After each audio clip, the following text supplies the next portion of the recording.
Good morning. Today, March 28, 2025, marks the start of the local campaign period for this year's midterm elections. Provincial, local, and city officials, as well as candidates for the House of Representatives, have until May 10 to rally support and woo voters. Stay with us as we bring you live updates from the field. I'm Arlene Lim. And I'm Neil Mercado. This is INQUIRER.net's special coverage of the 2025 midterm elections campaign period. Our reporters are on the ground to give us the latest developments. Joining us from Cavite Province is Zakarian Sarao. We'll also hear from Jason Sigales reporting from Pasig City. CDN Digital Multimedia reporter Mariel Ares is also joining us from Cebu City. Arlene, it's the campaign season. It's the season of jingles and campaign posters. I don't know if it's the same here in the city, but in the province, candidates usually go house to house. They give away candies to the voters. It's usually the season that is merrier than Christmas. That's what I can say. It's because today is the start of all those parades while candidates are introducing themselves to the voters and trying to get their attention. There will be a lot of jingles. There will be a lot of tarpaulins that will be hanging there on trees and everything. It's going to be like a very festive from now on until May 12. Arlene, for the 2025 midterm polls, will be voting for a number of officials, for a number of positions. I think it would be interesting to look at the different vote-rich provinces here in the Philippines. We have Cebu with over 3.4 million voters, followed by Cavite with 2.4 million voters, Bulacan with 2.1 million voters, Pangasinan with more than 2.1 million voters as well, Laguna with 2.14 million voters, Negros Occidental with 2 million voters, Batangas with 1.95 million voters, Pampanga with 1.67 million voters, Rizal with 1.67 million voters, and Iloilo with 1.64 million voters. Yes, and do you know that there are close to 70 million registered Filipino voters. So that's how we are going to have that fun and delight. And I can say that this is a lot of challenge for a lot of local officials and local candidates. It's actually just the official start, but the campaign has actually started last November after the filing of the certificates of candidacy. Okay, now let's check in with our reporter in vote-rich province of Cebu. Here's CDN Digital's Mariel Ares reporting live from Cebu City. Emma, how are local candidates kicking off their campaign over there?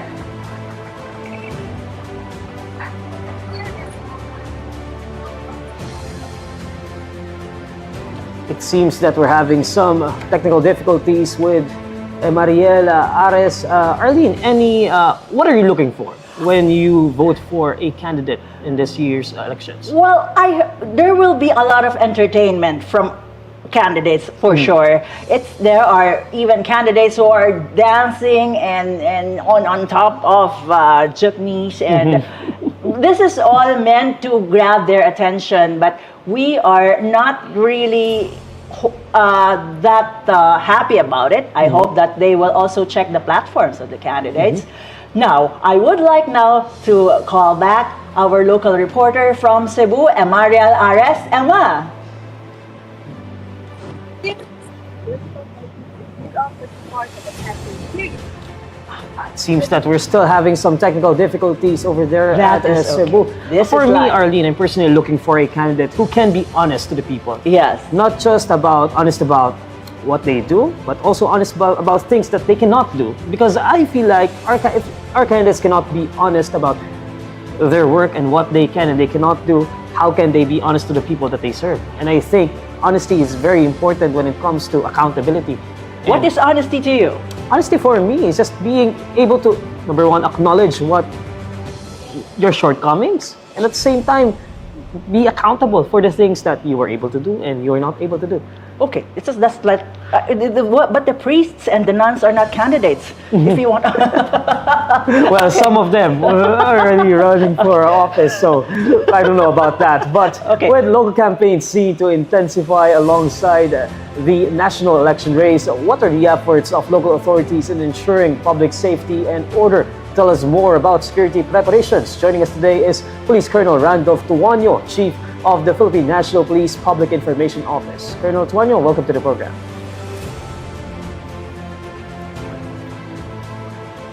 Can you hear us, Colonel? naririnig niyo po ba kami, Colonel Tuanyo? Parang nag-aabang siya sa atin na marinig niya tayo. Colonel Tuanyo, can you hear us? Okay, kasi ang babalikan po natin siya at importante po ang Philippine National Police dahil prohibited po during the election season, of course, ang carrying of firearms or deadly weapons. And unauthorized use of security personnel or bodyguards, bawal na rin yan, Neil. And suspending elected officials without COMELEC approval. At yung day before May 12, that's May 11, that's going to be a liquor ban. So, marami pong mga challenges ang kinakaharap ngayon ang PNP na gusto nating malaman na ano na ba? Ano nang nangyayari lalo na dun sa mga intense ang rivalries. I think it's important for us to hear the preparations the PNP has for these elections because we also have these election hotspots. You mentioned about the rivalries between families, and that's why we do have these so-called election hotspots here in the country because crimes related to elections are much higher in these areas compared to other areas here in the Philippines. So it's very important that we also look at the security aspect of this election and not just the political side of it. Again, let's go now to Pasig City where the mayoralty race saw rivals Vico Soto and Sara Diskaya clash several times the past few months. Tell us more about the local race. Here's Jason Sigales reporting live from Pasig City. Jason, what's the atmosphere there right now? Okay, that is a very, very contested area because there are one running for mayor is very, very popular against another candidate who has to show who must show a lot of effort because the current rival that she has right now is really got a lot of votes the last time during the last elections. Another interesting angle to look at between the Soto-Diskaya political rivalry that we're seeing right now in Pasig is Vico was once seen as like the newbie candidate facing the Eusebios, right, in Pasig City, but now tables have turned. It's now Diskaya who's now the pegged as the newbie, the newcomer in the political scene in Pasig City. Arlene, any particular issues that you have in mind that's important for you this upcoming elections? Well, there are a lot of new things right now because this is the midterm election. We call that midterm election because this is happening in the middle of the President Bongbong or Ferdinand Marcos Jr.'s term. So that's midterm elections. The new set of senators that we will be electing will be sitting in the impeachment court. So that's decision-making, tough job wherein they will be deciding on whether or not to oust the vice president. And this is also the first time that former President Rodrigo Duterte is in The Hague. So there is no former president who's in the country. So this is really intense among the supporters of both camps. I want to talk about this more later on. But first, let's go back again to Pasig City to check the situation there. We have Jason Sigales reporting live from Pasig City. Jason, again, what's the atmosphere there right now in Pasig? Maraming problema sa lungsod natin at dekada ng problema. Meron po ba ditong natalisma? Hi, Jason. Jason Sigales. Baka hindi niya naririnig dahil sa mataas ang audio sa likuran. Mayroong events na nangyayari. Ngayon, no. Arlene, I asked you earlier about any particular issues that you have in mind that's important for you this upcoming election. For me, it's not necessarily an issue, but more of who's who will be able to work despite the rift between the Marcoses and the Dutertes in the national scene? I'm looking more. I have this perspective more from the local perspective. Like, who can still do their job despite the political rift that we're having in the national scene? Yes, and Who can work despite this situation that we have in the national scene? Because yes, there's an important issue that we have in the national scene, and this is an issue that we all have to look at. But when it comes to electing officials in the local scene, the needs are more immediate, right? Yes. Like, we're talking here about social services. We're talking here, ito, ayuda. Importante yung usaping ito sa ating mga kababayan. Some areas in the country don't even have access to clean water. As simple as that. Right? So, sino yung kayang magtrabaho despite these political distractions that we have in the national scene? siya kaya ay nasa Cebu. So here's CDN Digital's Emariel Ares reporting live from there, Cebu City. Emma? Here in Cebu, political parties gear up for the start of the campaign period, with some sorties scheduled around the province. The largest political party in Cebu, One Cebu, headed by Governor Gwen Garcia, had an opening salvo in the town of Barile. Now, Garcia will be going up against businesswoman Pamela Baricuatro and independent candidate Valeriano Ginco. In the capital Cebu City, the Bando Osmeña Pondo Kauswagon, or BOPK, led by former Cebu City Mayor Tomas Osmeña, held a holy mass at the Archdiocesan Shrine of Our Lady of Guadalupe de Cebu in Barangay Guadalupe. Now, Osmeña will be running for Vice Mayor of Cebu City this time. Running for mayor in his party is Nestor Archival. Meanwhile, the Kugi Uswag Sugbo of acting Mayor Raymond Alvin Garcia kicked off its campaign with a mass at the Cebu Metropolitan Cathedral. This was followed by a handshaking event with Cebu City Hall employees. Now, Garcia will be running for mayor with his running mate being Joey Taluz. Neil, this year's Cebu City mayoral race is a four-corner fight. Garcia and Archibald will be challenging Mayor Mike Rama, who was dismissed in 2024. Now, former Customs Commissioner Yogi Ruiz will also be joining the race. Moving on to the city of Mandaue, running for mayor are dismissed Mayor Jonas Cortez, Jonky Uwano, Joey Cortez, and Dipentry Corme. The mayoral race in Lapu-Lapu City, on the other hand, will be between incumbent Ahong Chan and former Mayor Paz Radaza. Days before the start of the campaign period here, several candidates signed integrity pledges vowing to help ensure a safe and peaceful elections. The Commission on Elections have also reminded the aspirants to be fair and respectful towards each other. Now, only two localities, Lapu-Lapu City and San Fernando Town, are listed under COMELEC's areas of concern. But in general, the province is found to be peaceful. Although no election-related crimes has been reported so far, the police assured a sufficient number of officers will be deployed to ensure that the peace would not be disturbed. COMELEC officials, for their part, have intensified their Oplan backlash, tearing down more than 25,000 campaign materials in the past months. Aside from rallies organized by their favored candidates, some locals will also be attending a rally organized by the Hakbang ng Maisog Cebu group for the 80th birthday of former President Rodrigo Duterte this afternoon. Neil, it will surely be a very busy month of campaigning for the candidates here in Cebu, which, by the way, is known as the most vote-rich province, with around 5 million people expected to cast their ballots this May 12. Neil? Emma, so it seems the story there in Cebu is an established political family against an independent candidate. But I want to look at this, Emma, from a bigger perspective.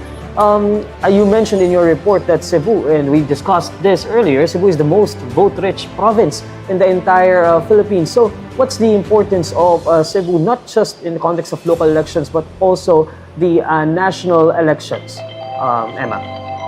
Yes.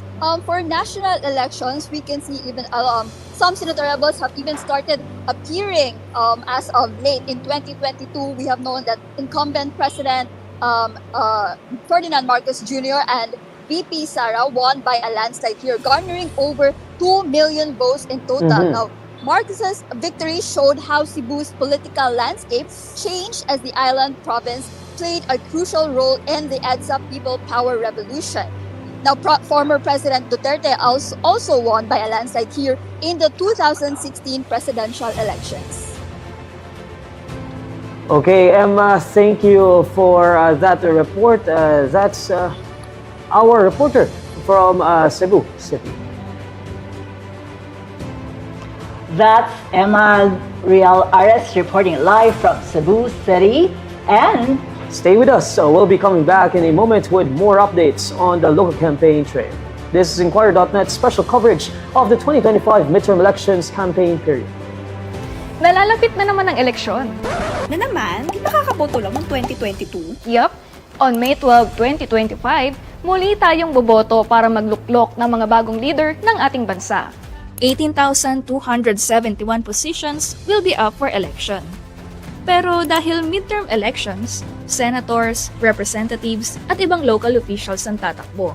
Kasama dyan ang 12 out of 24 senatorial seats, 254 district representatives, 63 party list representatives, at mga governor, mayor, and other local officials.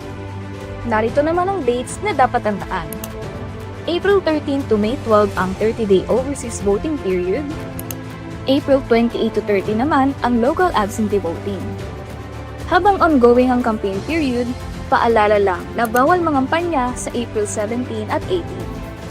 Sa May 10 naman ang pagtatapos ng kampanya. And on the eve of Election Day, sa May 11, magpapatupad ng liquor ban. To know more, visit INQUIRER.net. Gusto mo bang manalo ang iyong pambato ng eleksyon? Alam mo ba kung paano? Ituturo ko sa iyo para sure na pasok ang boto mo. On May 12, 2025, dapat sundin ang tamang paraan ng pagboto. Pumunta sa electoral board member, ibigay ang pangalan, precinct at sequence number. Hintayin ma-verify ng electoral board member ang identity at saka pumirma sa Election Day computerized voters list. Pagkatapos, kunin na ang balota at pen and then proceed sa iyong designated voting area. This is the moment! I-shade ang oval sa tabi ng pangalan ng kandidatong iboboto mo. But wait, tandaan, huwag OA sa pagboto. Hindi tatanggapin ang boto mo kapag nag-overvote ka sa isang posisyon. Pag sure ka na sa iyong boto, ipasok ang balota sa automated counting machine. Kunin ang resibo, i-double check kung nag-match ang laman nito sa kandidatong binoto mo. Ihulog sa lalagyan ng resibo at magpalagay ng indelible ink sa kanang hintuturo. Bukas ang mga voting precinct mula 7 a.m. hanggang 7 p.m. Maaari naman bumoto na mas maaga mula 5 a.m. hanggang 7 a.m. ang mga senior citizen, persons with disabilities, buntis at kanilang mga kasama.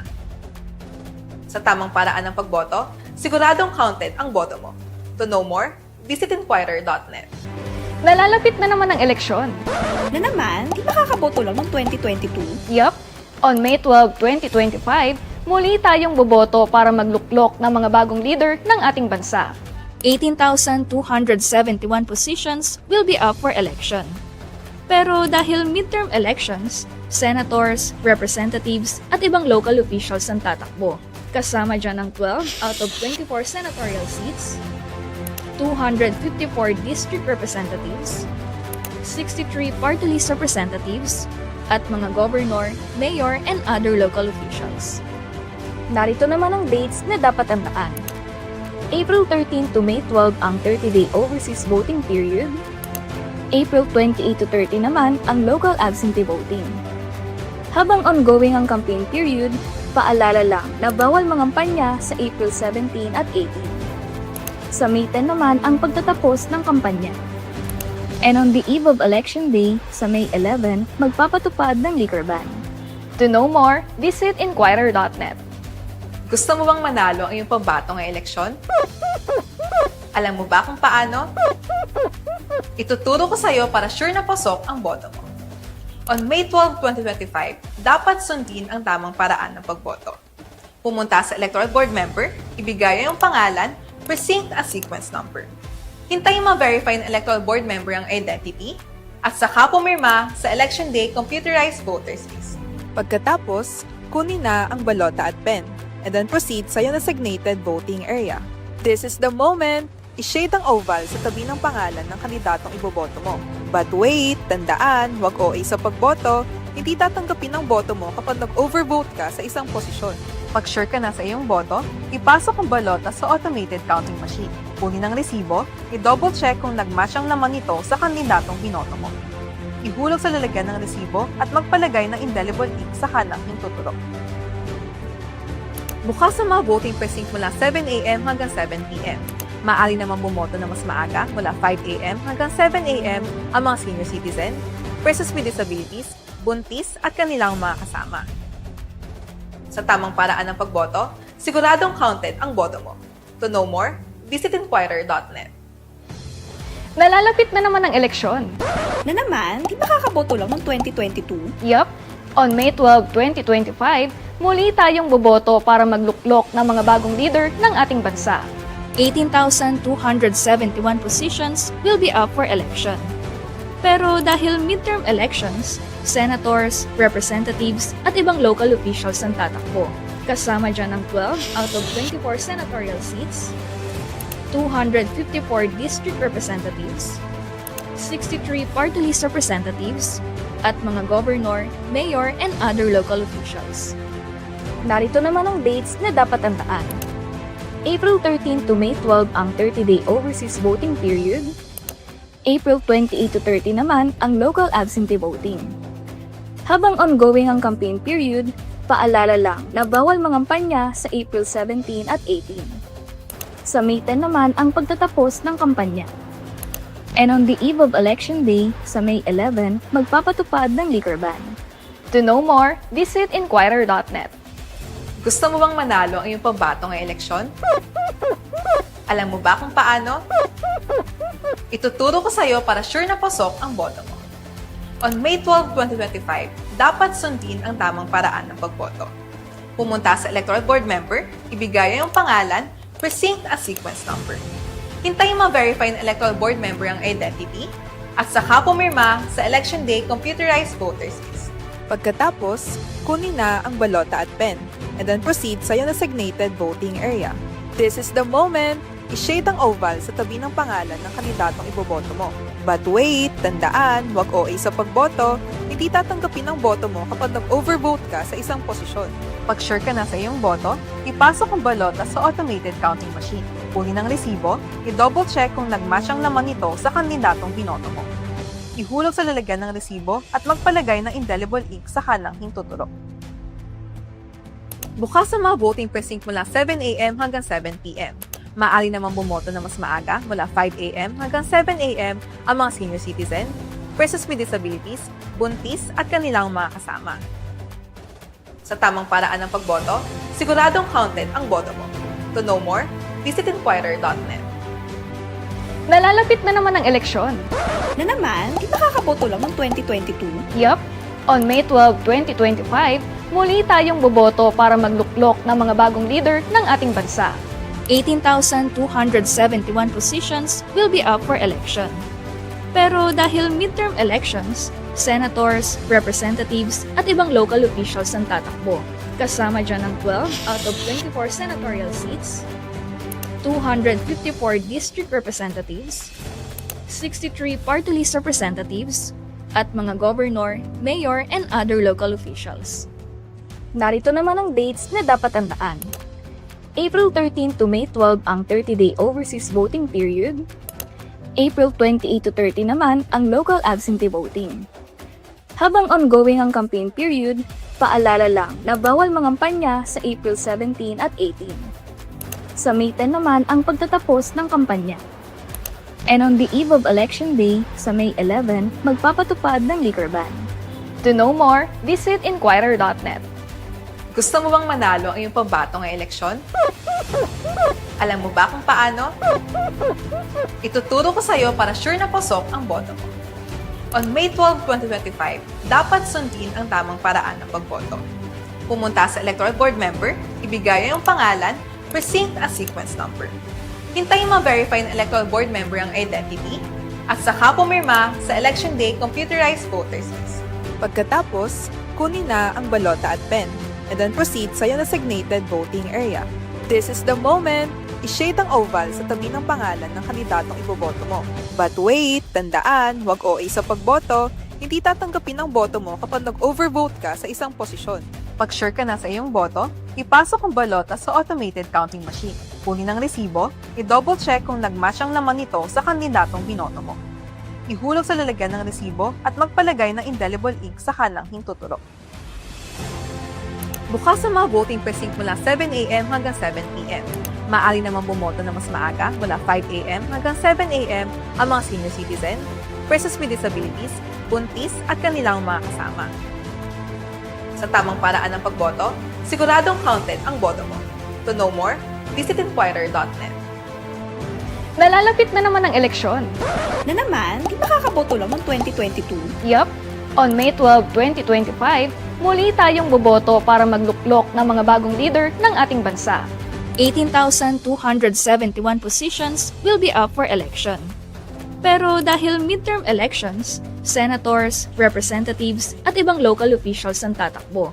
Kasama dyan ang 12 out of 24 senatorial seats, 254 district representatives, 63 party list representatives, at mga governor, mayor, and other local officials.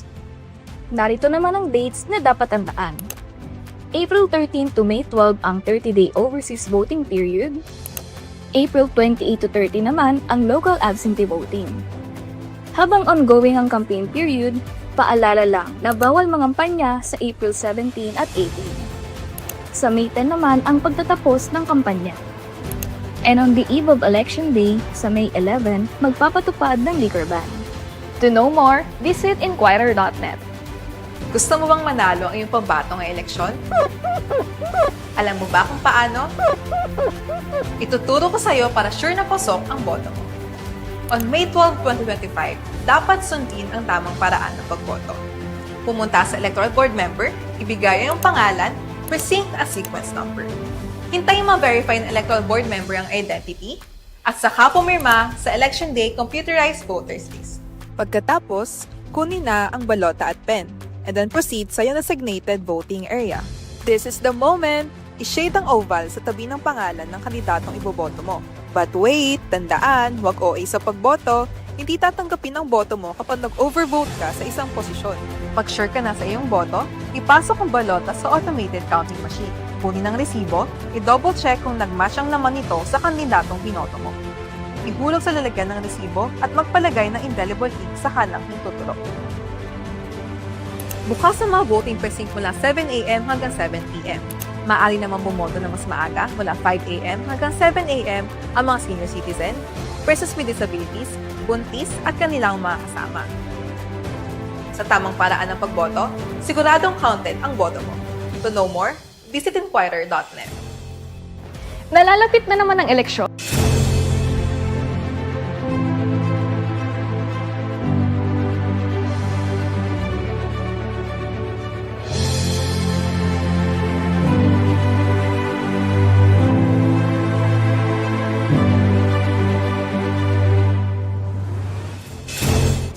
Welcome back. This is INQUIRER.net's special coverage of the 2025 midterm elections campaign period.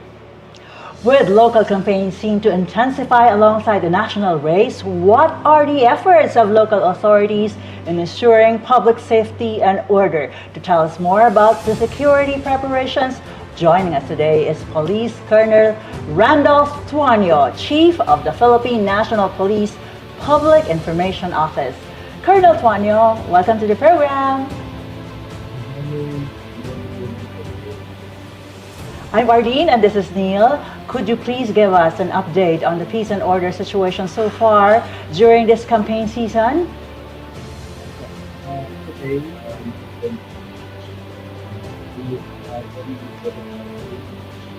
Sir, it seems like you're having some technical difficulties. We're having some difficulty hearing your line. Can you repeat that, sir, for us? Hello, ma'am, sir. Hello. Yes, you're clear now. Colonel, please go on.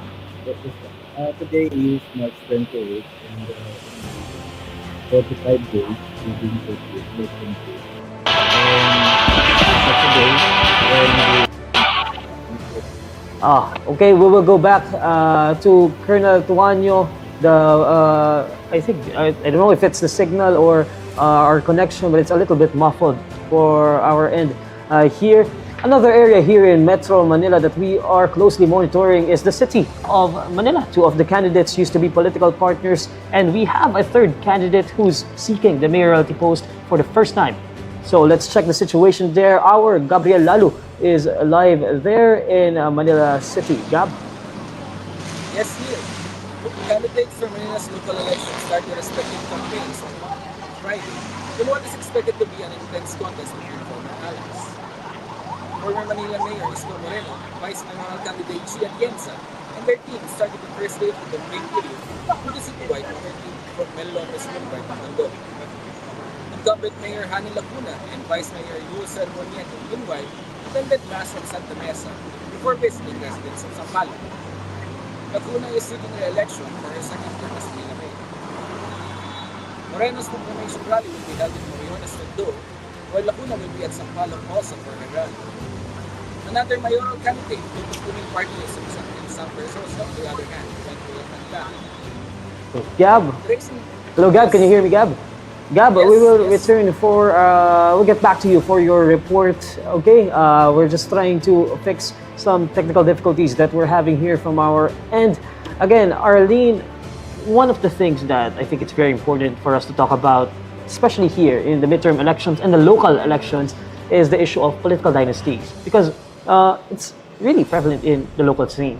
Yes, because 70% of the membership of the House of Representatives are all members of political dynasties. They're what so-called families of big political clans. And there is already, even now, a trend that even those who are in the party lists organizations are also members of the dynastic families. So this is really happening. And do you know that political dynasties is or prohibiting them is not a matter of choice?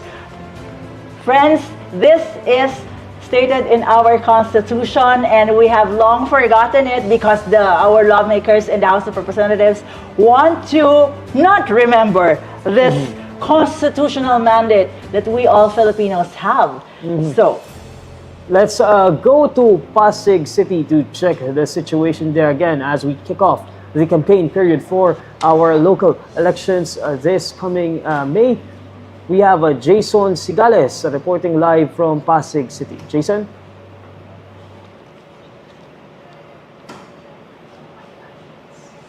Okay, as we wait for our Jason Sigales, Arlene, the argument when it comes to the issue of political dynasties, well, some lawmakers argue that there needs to be an enabling law. yes. It's stated in the Constitution, but there needs to be An enabling law, to and really nobody prohibit is political going to do dynasties. that. Although also some senators have already done their very best to submit resolutions and bills. And may I mention Senator Robin Padilla, who is a much maligned lawmaker, but he was very brave enough to file a measure like that, proposed measure. And then there was also Senator Grace Poe twice, and Senator Ping Lacson, former Senator Franklin Drilon, and former Senator Kiko Pangilinan also did that. So, Later on in the program, we will speak with a political analyst. I think this is something that we can really dive into later on. But for now, let's go back to Pasig City to check on the situation there. Our Jason Sigales is reporting live from Pasig. Jason?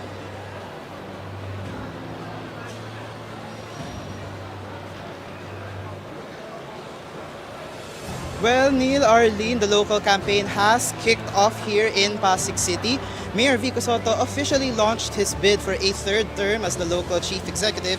In fact, he has just ended his speech here. Their Giting ng Pasig slate just had its kick-off event here at the Mutya ng Pasig Mega Market this morning. The slate is batting to continue Soto's brand of good governance in the city. Running alongside him is incumbent Vice Mayor Dodot Jaworski. Soto first won the mayoral seat in 2019, unseating then-incumbent Mayor Bobby Eusebio. Soto held on to his seat in a landslide win in the 2022 elections against then Vice Mayor Io Bernardo. Now, Soto's main challenger is businesswoman Sara Diskaya. Diskaya is running on a platform of turning Pasig into a so-called smart city, promising infrastructure projects. As for her Team Kaya This Is kick-off event, it is scheduled for this afternoon.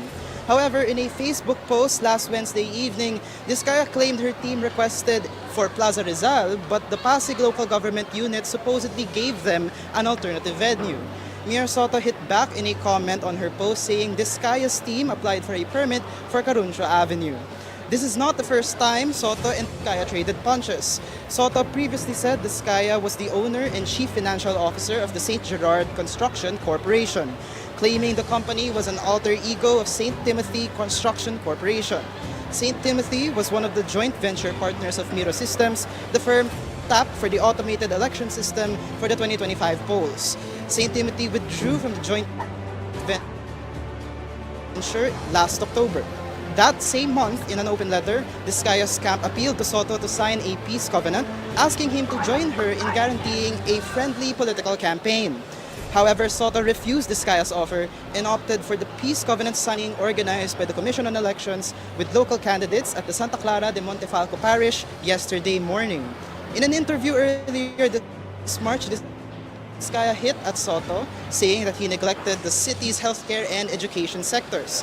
On Monday, Soto urged the City Peace and Order Department, Traffic and Parking Management Office, and the Pasig City Police Station to remove election-related posters and tarpaulins plastered outside the designated common poster areas. Apart from the mayor and vice mayor seats, 12 city council seats are also up for grabs in the city. There are 463,885 voters registered here in Pasig for the 2025 polls, according to data from the COMELEC. Neil, Arlene? Thank you, Jason. That's Jason Sigales reporting live from Pasig City. With over 2.4 million registered voters, let's head on over to what is considered a key battleground for the upcoming midterm polls. Zacarian Sarao is reporting live from the province of Cavite. Zach, what's the situation over there? Yes, Neil, I'm here right now in the provincial capital of Cavite. As today marks the official start of the campaign season for the 2025 local elections. Cavite, being one of the most vote-rich provinces in the Philippines, is set to witness intense political activity in the coming weeks. While it has been relatively quiet here in Trece Martires, with not much signs of heavy campaigning, running in the mayoralty race is incumbent Mayor Gemma Lubigan, who is seeking re-election for her third and last term. Her opponent is former Mayor Melencio de Sagun Jr., who she also previously ran against. Other provinces, meanwhile, are set to hold proclamation rallies, most notably in Kawit, where the so-called Team Puso at Malasakit, led by Sincho Army Aguinaldo, who is running for mayor, is set to be held later in the afternoon. Army, who is backed up by incumbent Cavite 1st District Representative Jolo Revilla, is running against former 1st District Representative Francis Gerald Abaya. Now, as we all know, the province of Cavite is home to some of the most prominent political dynasties in the country, including the Remullas and Revillas. And so far, these dynasties are seen to continue their rule. That fact could easily be seen just in the top government post alone, as running for government of the province is Abing Remulla, former governor, now Interior Secretary John Vic Remulla's nephew, and Justice Secretary Jesus Crispin Remulla's son. While the Remullas have long made Cavite its bailiwick, 3 people are running against the young Remulla, namely Weng Aguinaldo, Jerby Bear Ado, and Augusto Pera Jr., all of whom are running independently. Meanwhile, running for vice governor of the province unopposed is Ram Revilla, son of Senator Bong Revilla, and incumbent 2nd District Representative Lani Mercado Revilla. In terms of the congressional elections in the province, the Revillas are eyeing to maintain their power in the province, with Jolo Revilla and Lani Mercado Revilla both seeking re-election for a second term as 1st and 2nd District Representatives. Jolo is running against Liberal Party's Paul Abaya, who he also ran against in 2022, while Lani is unopposed. The congressional race in the 3rd District is perhaps the most exciting among Cavite's 8 total districts, with incumbent Representative Adrian J. Advincula seeking a second term against former Imus Mayor Emmanuel Maliksi and Marvin Maristela. The congressional race in the 4th District of Cavite is also worth noting, as it was left vacant upon the death of Elpidio Barzaga Jr. Running to fill his seat is Elpidio's son, Dasmariñas Councilor Francisco Barzaga, against three other candidates, Leisander Ordenes, Osmundo Calupad, and Jacinto Frani Jr. Other notable mayoralty races in the province include Silang, where incumbent Mayor Edward Carranza is running against former mayors Kevin Anarna and Emilia Poblete. In Dasmariñas, on the other hand, incumbent Mayor Jenny Barzaga is also seeking re-election. Meanwhile, other cities don't really have contests, most notably in Bacoor, where Strike Revilla is running for mayor unopposed. In other parts of Calabarzon, Vilma Santos is running for re-election in Batangas, with her son Luis Manzano seeking a vice-gubernatorial position. In Quezon, incumbent Governor Angelina Tan is eyeing for a comeback against Belita Lavides, James Tagyan, and Josefino Monterrey. In Rizal, incumbent Nina Inares is also seeking re-election for governor against independent candidates Glenn Acol, Ronald Perez, and Jose Velasco. Meanwhile, in Laguna, the fight is on between Catherine Agapay, Sol Aragones, Danilo Fernandez, Ruth Hernandez for governor, along with other independent candidates, as incumbent Governor Ramil Hernandez will seek a congressional seat. Once again, Neil, it would be worth looking closely at Cavite and its neighboring provinces, as it sits as one of the most vote-rich provinces and regions in the country. Cavite has 2.4 million registered voters for the 2020 Comelec.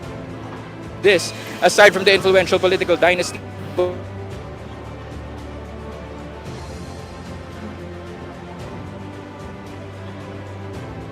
Zach, can you hear us? Hi, Zach. Again, Arlene, I think, and Zach mentioned it in his report, and we talked about this. Thank you very much, Zach Sarao, reporting from Cavite. We talked about this earlier. Cavite is the second most vote-rich province here in the entire Philippines. That's why senatorial candidates, and even in the presidential elections a couple of years ago, they really went back to Cavite multiple times because they really wanted to woo the voters there, because again, it's the second most vote-rich province here in the Philippines.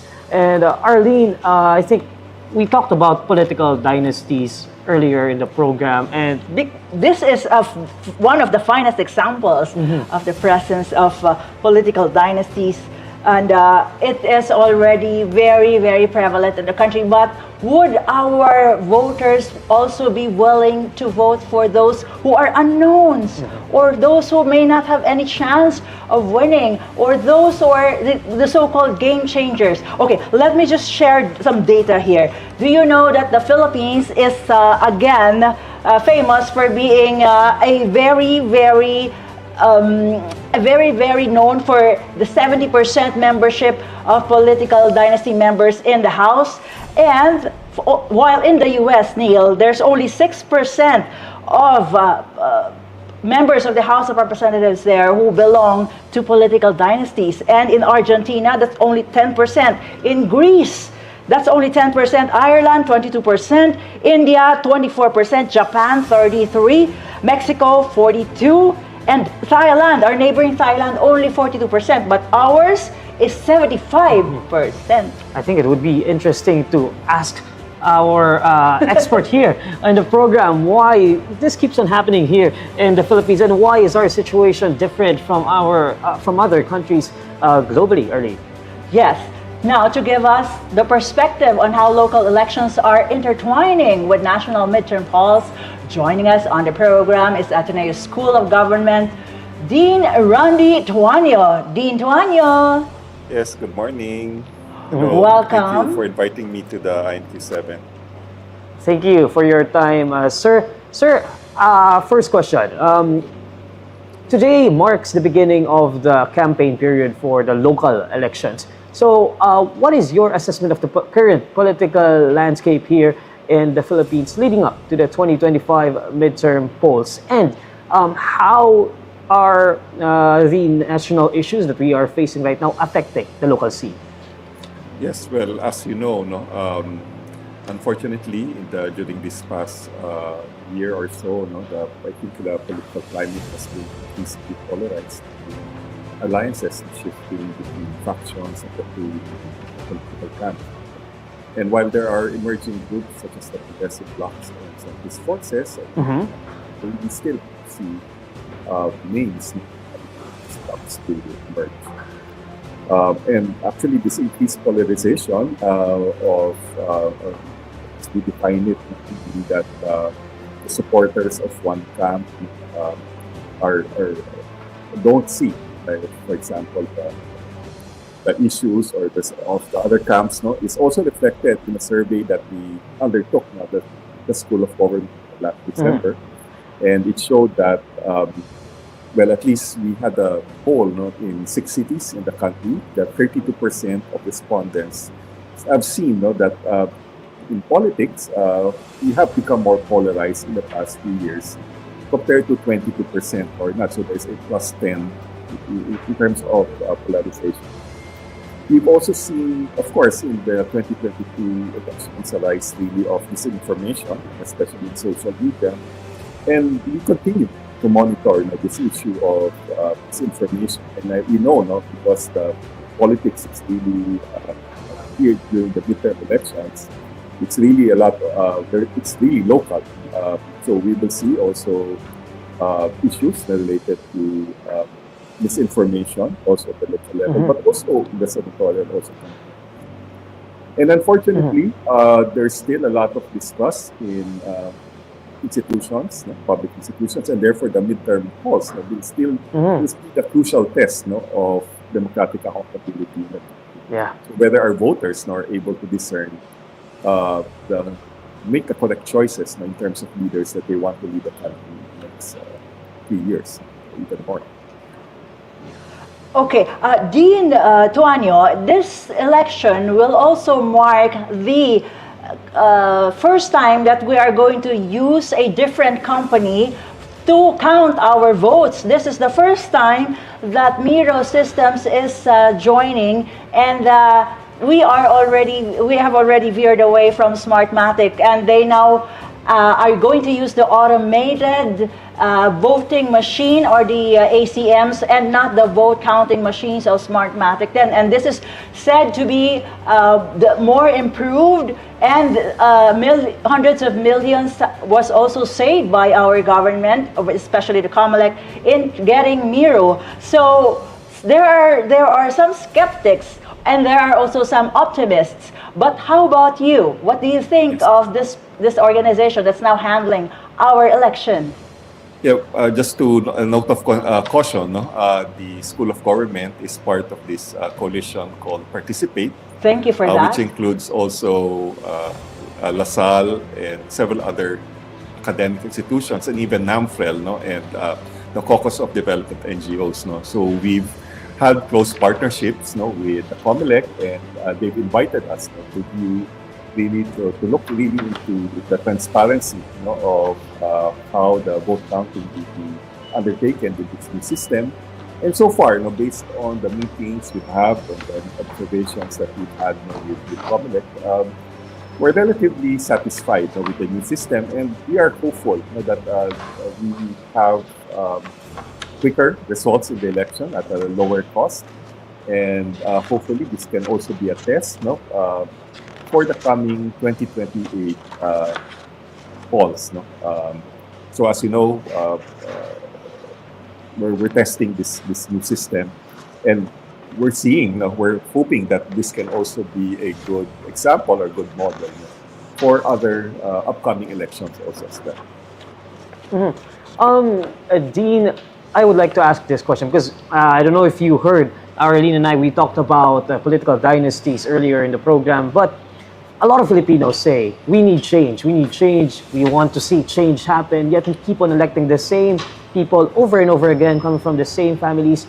Why does this keep on happening? Why is political dynasty such, why is it so prevalent here in the Philippines? Yes, I think many voters see, in other countries, as you know, the choice really of candidates actually is based on their political parties. And I think the weakness of our political party system is mirrored by the number of political dynasties that we have. And I think we're quoting 77% in 2019. And that also mirrors the numbers that we have here at the School of Government. And we've seen a significant increase in what we call as fat political dynasties, meaning those politicians who belong to the same political family sitting in the same provincial seats at the same time. So this has increased significantly since we've counted the numbers, since the 2004-2000 elections.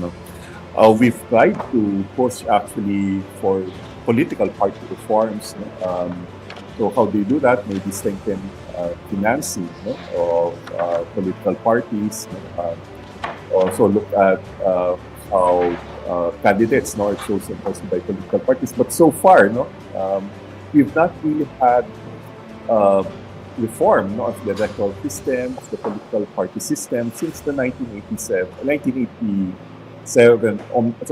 or even before that, the omnibus election code in the 1980s.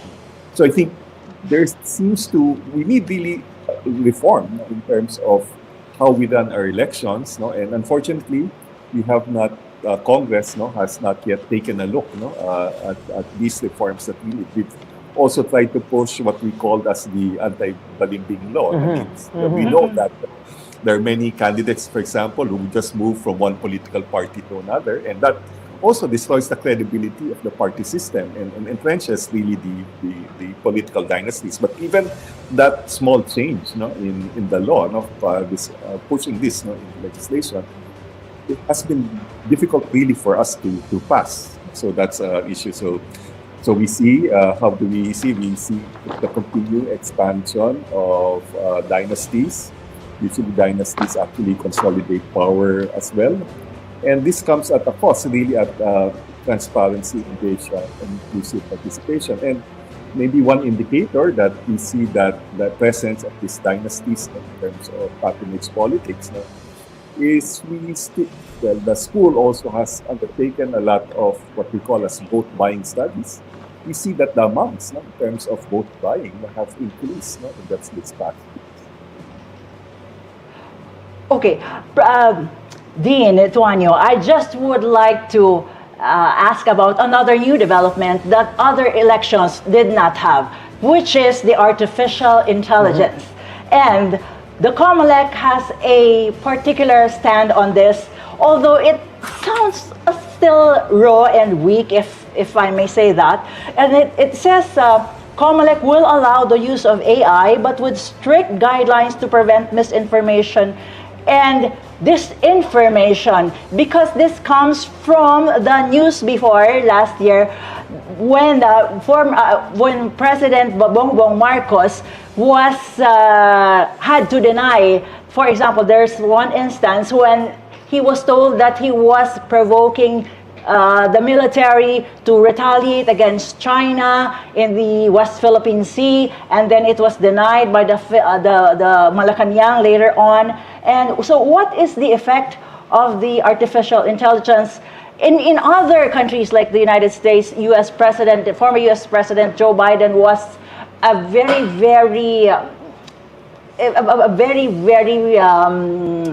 he did not know how to fight this, because there was a very nasty campaign against him being an 81-year-old candidate. So there was a time that there was a wandering instance, for example, in Italy, and it was proven that was fake, deep fakes.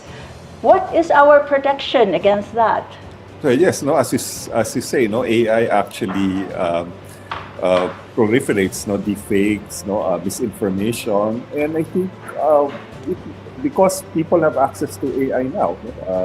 For example, consumers now, or ordinary citizens now, can even have access to generative artificial intelligence programs at a very low cost. And I'm sure that this will actually be used in the election. So why I commend the COMELEC for making a stance against limiting the use of AI. I think it will be very difficult really to regulate this use, because this will mean that the COMELEC will monitor each and every campaign that's happening. And as you know, there are 1,400 municipalities in the country, so many cities and provinces. So I think that COMELEC will have very difficult time to undertake it. So this issue really of misinformation, unless, for example, the COMELEC, makes an example of certain campaigns who blatantly release misinformation or disinformation program. So it will be very difficult. Again, just commend COMELEC for starting that. Well, hopefully they will maybe have some examples of violations which might deter future also campaigns from doing that. But as I said, it will be very difficult really to police AI because everyone already has access to that. Before I end this program, this interview, Dean, Randy, I'd like to ask, do you think the rift between the Duterte and the Marcos clans will have an impact to the local scene and the local elections? I guess this will be most apparent once we see the outcome for the seats in the House of Representatives, given that a huge majority of them, voted to impeach Vice President Duterte. But do you think that this will have an impact on the local scene? Well, actually, I know that the camp of President Duterte is trying to rally his base. So, for example, there are already campaigns for on the OFW. I've learned that there are campaigns on pushing the OFWs, for example, not to pay their remittances. And I learned that there's also a big rally that's happening also. Well, I belong to a Jesuit institution, Ateneo Manila. Our Davao counterpart, Ateneo de Davao, has informed us that there will be a big Duterte rally just outside of their campus actually this afternoon. So this rally actually will try to invoke themes of persecution and regional pride among candidates. And local allies, the Duterte allies, especially in Mindanao, may frame this issue as a Manila-centric attack on the former leader. But actually, there's also we may also see a counterbalance, that this might also galvanize progressive and independent candidates actually who might want to also alternatives to offer their alternative, as to that traditional patronage politics. So while we may see an effect, we don't know yet what will be the actual effect on the election itself, because it can go either way. So it can bring more sympathy, but at the same time galvanize those who want to offer themselves as alternatives to the current political order, at least in Mindanao. Thank you, and we appreciate your time, Dean. Randy? Thank you, and also for inviting us, and thank you also for covering the local elections. It's really good that the media still is doing that, and that also deepens the political literacy of our voters. So thank you. That's the Dean of the Ateneo School of Government, Dean Randy Tuanyo. Again, Arlene, let's go back to one of the areas that we are monitoring here in Metro Manila. Let's go to the city of Manila with our Gabriel Lalo with his report. Gab? Yes, Hello, Neil. Gab. Can you hear me? Yes, we can hear you now. What's the situation there right now in the city of Manila? Well, earlier, candidates for Manila's local elections started their respective campaigns in what is expected to be an intense contest between former allies. Former Manila Mayor Isko Moreno, Vice Mayoral candidate Chi Atienza, and their team started the first day of the campaign period with a citywide motorcade from Mel Lopez Boulevard in Tondo. Incumbent Mayor Hani Lacuna and Vice Mayor Yul Servonieto, meanwhile, attended Mass at Santa Mesa before visiting residents of Sampaloc. Lacuna is seeking re-election for her second term as Manila Mayor. Moreno's proclamation rally will be held in Moriones, Tondo, while Lacuna will be at Sampaloc also for her rally. Another mayoral candidate, tutok to win party list Representative Sam Versosa, on the other hand, went to Nagtahan. The race in Manila will be between former friends. Moreno will be running against Lacuna, his running mate when he won in the 2019 polls. Lacuna first ran for mayor in 2022 after Moreno did not seek re-election and instead sought the presidency. Versosa, meanwhile, used to be an ardent supporter of Moreno's administration, as he recently released photos of him providing aid to Moreno's government during the height of the COVID-19 pandemic. Neil? Thanks, Gab. That is Gabriel Lalo with his report from Manila. Thank you, Gab. And don't go anywhere, folks. We'll be right back with more updates on the local campaigns. You're tuned in to INQUIRER.net's special coverage of the 2025 midterm elections campaign period. Nalalapit na naman ang eleksyon. Na naman, di ba kakaboto lang ng 2022? Yup, on May 12, 2025, muli tayong boboto para magluklok ng mga bagong leader ng ating bansa. 18,271 positions will be up for election. Pero dahil midterm elections, senators, representatives at ibang local officials ang tatakbo. Kasama dyan ang 12 out of 24 senatorial seats, 254 district representatives, 63 party list representatives, at mga governor, mayor, and other local officials. Narito naman ang dates na dapat tandaan. April 13 to May 12 ang 30-day overseas voting period. April 28 to 30 naman ang local absentee voting. Habang ongoing ang campaign period, paalala lang na bawal mangampanya sa April 17 at 18. Sa May 10 naman ang pagtatapos ng kampanya. And on the eve of Election Day, sa May 11, magpapatupad ng liquor ban. To know more, visit INQUIRER.net. Gusto mo bang manalo ang iyong pambato ngayong eleksyon? Alam mo ba kung paano? Ituturo ko sa iyo para sure na pasok ang boto mo. On May 12, 2025, dapat sundin ang tamang paraan ng pagboto. Pumunta sa Electoral Board member, ibigay ang pangalan, precinct at sequence number. Hintayin ma-verify ng Electoral Board member ang identity at saka pumirma sa Election Day Computerized Voters List.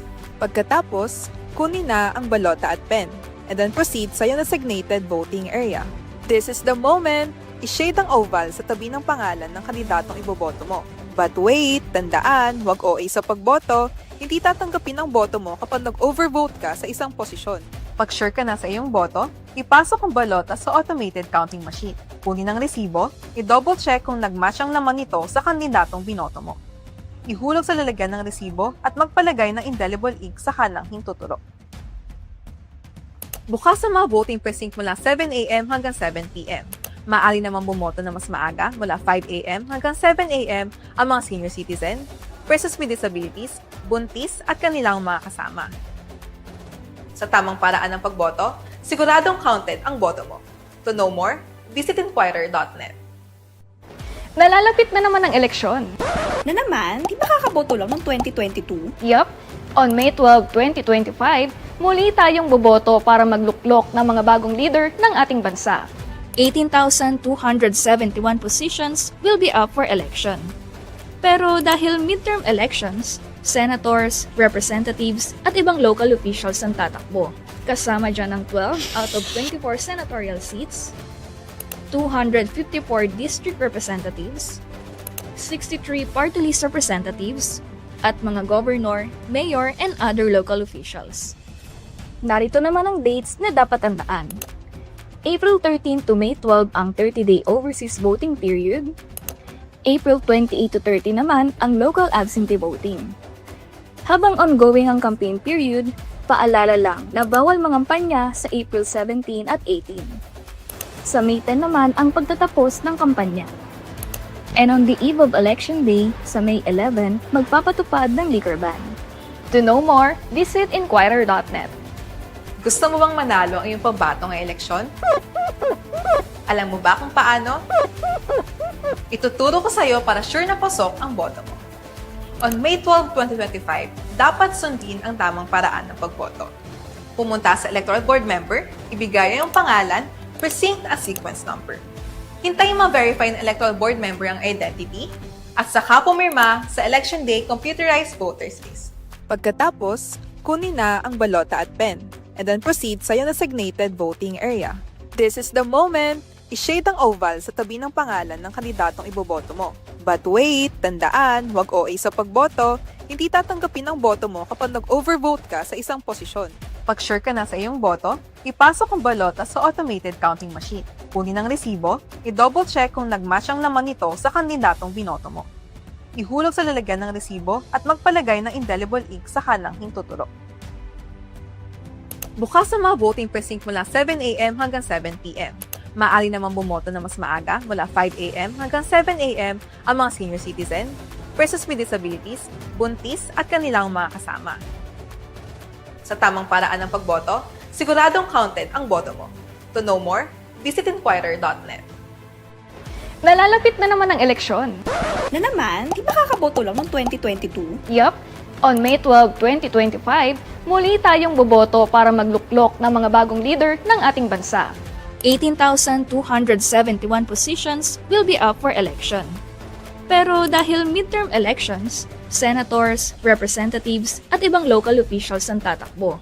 Kasama dyan ang 12 out of 24 senatorial seats, 254 district representatives, 63 party list representatives, at mga governor, mayor, and other local officials. Narito naman ang dates na dapat tandaan. April 13 to May 12.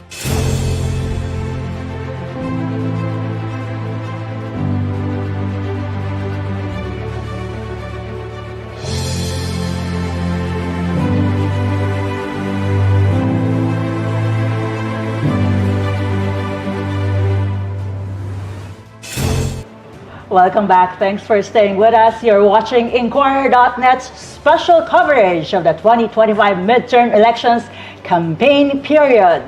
Before the break, our reporters on the field gave us a glance at the political scenes in key areas from Luzon to Mindanao. Now, let's hear the live report amid the ICC arrest of former President Rodrigo Duterte and other issues hounding the Duterte family.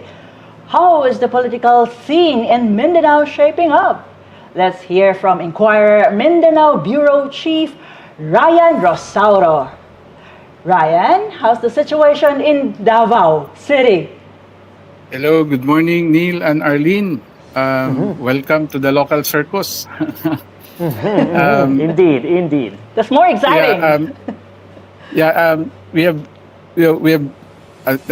not just Mindanao, but the entire country is following closely the events in Davao, the shape up of the political landscape in Davao City, the hometown and the bailiwick of the former president, Rodrigo Duterte. It will be an unusual campaign season for the Duterte dynasty in 2025, because today, the start of the local campaign, there will be no major Duterte personality who will be around to kick off their campaign for local seats. In the midterm elections, 5 Dutertes are running for elected positions. The former president is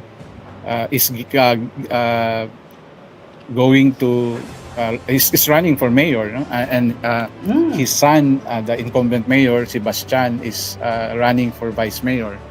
The other son, Paulo or Pulong, is running for election as congressman of the first district, and two of Pulong's sons, Omar and Rodrigo II or Rigo, are also seeking seats. Omar is seeking the congressional seat of the 2nd District, and Rigo is seeking a seat in the City Council for representing the 1st District. But currently, we know that the Vice President is still in The Hague, organizing the legal team of her father, and Representative Duterte, Representative Paulo, has reportedly followed into the Netherlands. So we only have the mayor, Mayor Baste, holding the fort, so to speak, for the Duterte dynasty during this campaign period. At least in the kick-off of the campaign. This is significant, Neil and Arlene, because if it was only Baste who is running for office, the prognosis before the filing of the candidacy in 2024 was that if Baste was to gun for election, he might suffer a loss. So with the patriarch, the Duterte patriarch, gone from the political scene in Davao City, and if the people, if the local electorate in the city would realize that they are the patriarch may no longer have the chance to go back and if he wins take the mayoral seat. So they are practically voting for Sebastian to be their mayor, because if the president wins and Sebastian wins, and for the former president cannot take on the seat, so it will be the vice mayor who will be taking on the mayoral seat. No? So they are practically voting for Sebastian into office. If that dawns into the local electorate in Davao City, then that could upset their choice in May 12, and could the winds could go the way of the challenger, former Civil Service Commission Chair Carlo Nograles. So that's that's more or less the scene in Davao. But this afternoon, as Professor Tuanyo had told us, a big rally, a solidarity rally will unfold at the Rizal Park, just outside the campus of Ateneo de Davao, to celebrate. It's a solidarity action to celebrate the 80th birthday of the former president.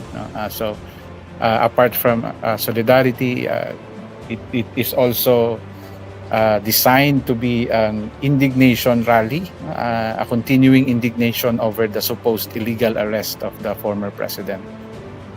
So that's Brian, what we expect today in Davao. So, happy birthday po, dating Pangulong Rodrigo Duterte. At I just want to understand, you're saying na this may be the chance of the rival of the Dutertes to win, but there may also be a possibility that this will bring a landslide victory to the candidates, to the Dutertes, because of the sympathy. And isn't that what may be the case? We may be turning, or government may be turning them into martyrs.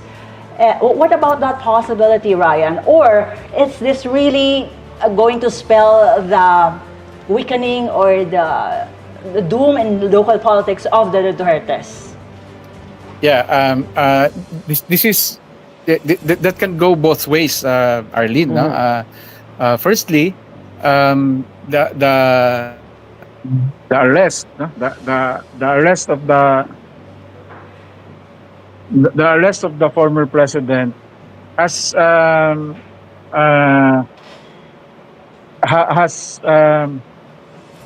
ignited indignation, not just in Davao, not just for Duterte supporters in Davao, but also in other key localities in Mindanao.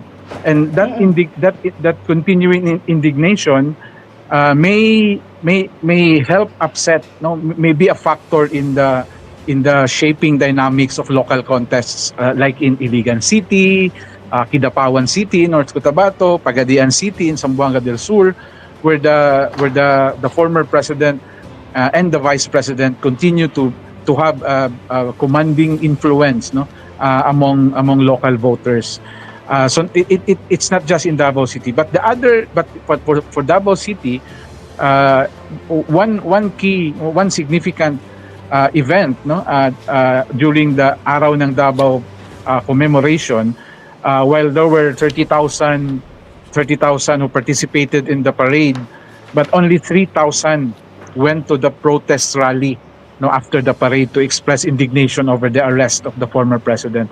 But also significant to note that the indignation rallies every night held in Davao, Cagayan de Oro, Pagadian cities, and Iligan cities,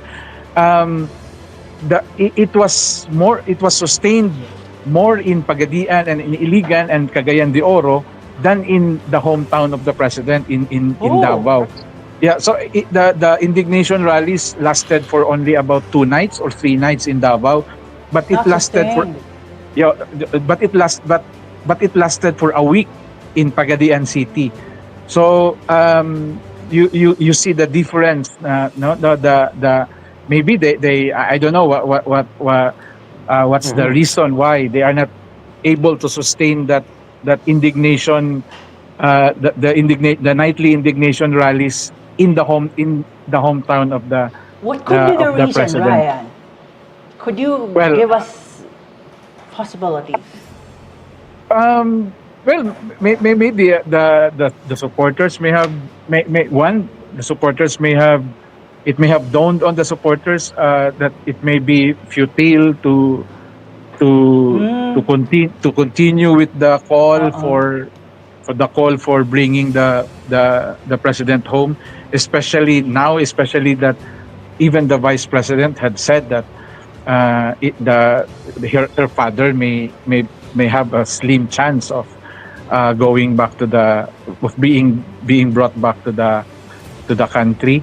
But in other areas, but also in Davao, the local political slates are capitalizing on that campaign, not necessarily to effect to have the goal achieved of bringing the president back to the country, but for their own political ends. So they Okay. have because of the indignation rallies, they have an early head start for local campaigning Oo. even before Ah. they have 2 weeks of they have practically 2 weeks of early campaigning on the Oo. pretext of indignation rallies for the former president's supposed illegal arrest. So they are just capitalizing on the sentiments of local voters in relation to the presidents being brought to the Hague, but more so for their own political ends. So they want to identify with that forces, with the sentiments of the Duterte supporters to gain their Okay. votes come May 12. Thank you very much, Ryan, for giving us a very clear picture of the very, very intense political scene in your area. That was Ryan Rosauro, INQUIRER.net's Mindanao Bureau Chief, live reporting. Now, let's check in with our reporter at the Commission on Elections main office in Intramuros in Manila. Our John Eric Mendoza gives us his report. Eric, what's the latest from COMELEC? Yes, Neil Arlene. The COMELEC marks the 45th day or the 45-day campaign period for local candidates by launching a grand offline backlash. Local candidates will now have to comply. A total of 44,000 candidates will now have to comply with the COMELEC guidelines, and the removal of illegal campaign posters was led by COMELEC Chairman Erwin Garcia. Garcia joined the Grand Offline Backlash operation at Petil Market in Manila. During this operation, Garcia said one truckload of unlawful campaign materials were dismantled by the COMELEC together with the MMDA. Garcia said the COMELEC has been waiting to do this activity for so long because prior to the campaign period, the COMELEC has no power to remove illegal campaign materials. But now that they have jurisdiction, Garcia said tons of campaign materials are expected to be removed within the campaign period. Garcia said the confiscated materials will be donated to the Eco Waste Coalition, which will then recycle materials. He also ordered the local vets to train their staff not to put campaign materials in electric posts as well as in trees. Campaign period for local candidates ends on May 10 or 2 days from election day. You, Arlene? Thanks, Eric. That's John Eric Mendoza reporting from the COMELEC main office. Arlene, over the past 1.5 hours, we checked on the situation in different areas here in the country. We spoke to a political analyst to really give us a picture of what the political scene here is like in the Philippines. Arlene, maybe to wrap up this interview, if you have maybe a message to our local candidates and maybe our senatorial candidates too, what would you like to tell them? To the Filipino people, please vote for someone who is supporting bills for persons with disabilities and single parents. So please look at the platforms and let's be serious about this election. Let's not complain anymore. Let us look at our own ballot list of candidates. Let's start it now. Let us analyze our own list. We are complaining about, for example, political dynasties, but are those names in our list? And for example, are we even trying to scrutinize the records of the candidates who have no money, not using the taxpayers' money to campaign? So let's, at least 50% of our names in our list, let's make them the unknowns, the game changers, so that there will be really a transformative election this coming May 12. For me, Arlene, my message would be, if we want to see change, it has to start within us, and it could start today. Let's take this opportunity to really get to know our candidates. Let's take this opportunity for us to really scrutinize them, ask them what their platform will be, what their stand is on different issues. Because after all, the pen is on our hands. We'll be the ones to decide who we elect this coming May elections. So take this opportunity. If you want to see change, it has to start within us. So thank you for joining us today on INQUIRER.net special coverage of the local campaign period. I'm Neil Mercado. I'm Arlene Lim. Follow INQUIRER.net on Facebook, X, YouTube, and Instagram. For more election-related content, visit voteph.net. We'll see you next time.